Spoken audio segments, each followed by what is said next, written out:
Super बाजार cooperative Kankavli, Sindhudurg जिल्ह्यातील एकमेव वातानुकूलित सुपर बाजार. पत्ता सुपर बाजार, Mumbai Goa highway, SM high school समोर, कणकवली. आपल्या अतूट विश्वासामुळेच आम्ही 25व्या वर्षात पदार्पण करतोय. मी सर्वप्रथम माझे आदर्श, माझे नेते दिवंगत आदरणीय अजितदादांना मी निवडणूक समर्पित करतो.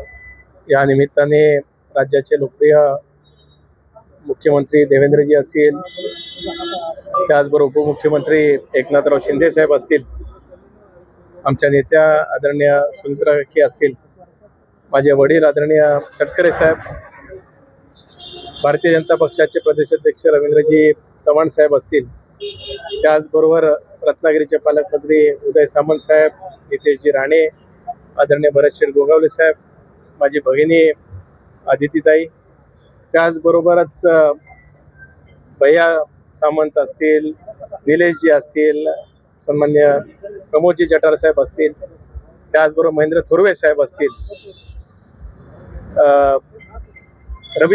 रवींद्रजी पाटील साहेब असतील, प्रशांत ठाकूर साहेब असतील, महेश बालदी साहेब असतील, योगेशजी कदम साहेब असतील, शेखर सर असतील, महायुतीच्या सर्वच खासदार साहेब असतील, आमदार साहेब असतील आणि नेते मंडळींचे असतील. मी विशेष आभार मानतो की त्यांच्यामुळे आज मला पुनश्च कोकणाची या ठिकाणी सेवा करण्याची संधी मिळते.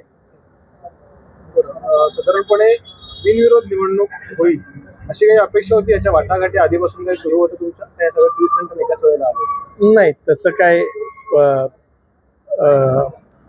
या बाबतीतलं नव्हतं, कारण माझी उमेदवारीच खरं तर अर्ज भरायच्या अंतिम दिवशी त्या ठिकाणी जाहीर झाली. त्याच्यामुळे असं काहीच अभिप्रेत नव्हतं. पण या निमित्ताने ज्यांनी अर्ज भरलेले होते त्यात सन्मान्य बाळमाने साहेब असतील, जोयली आमची दळवी माझी भगिनी असेल, त्याचबरोबर मानसी म्हात्रे असतील, दुसरे एक सहकारी अरविंदजी म्हात्रे असतील आणि अनिल चोप्रा असतील, यांचे सुद्धा आभार मानतो की त्यांनी सुद्धा मनाचा दिलदारपणा या ठिकाणी दाखवला आणि त्यांनी स्वइच्छेने त्या ठिकाणी मला त्या ठिकाणी सेवा करण्याची संधी दिली. मागच्या टर्ममध्ये तुमच्याकडे एक आक्षेप कायम राहिला की तुम्ही फिरलात नाही, प्रश्न जाणून नाही घेतलात, म्हणजे तुम्ही तुमचं दर्शन दुर्लभ होत होतं.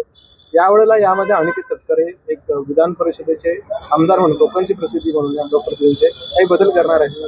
नाही, निश्चितच आपण म्हणत असाल तशा काही माझ्या त्रुटी असतील त्या जरूर दुरुस्त करण्याचा मी प्रामाणिकपणाने प्रयत्न करीन. आपल्यासारखे पत्रकार मोदे जे समाजाचं प्रतिनिधित्व करतात त्यांच्या ज्या काही सूचना असतात त्याचं पालन करून माझ्यामध्ये सुद्धा कशा पद्धतीने सुधारणा करता येईल तो करण्याचा निश्चितच प्रयत्न त्या ठिकाणी करेन. 5 वर्षानंतर एकदाच रत्नागिरी जिल्ह्यात येतात, तो पण उमेदवारी अर्ज भरण्यासाठी. कारण तेथे आमदार किंवा मंत्री असू शकतात त्या जिल्ह्यात, पण सदस्यांचे पण काही प्रश्न असतात.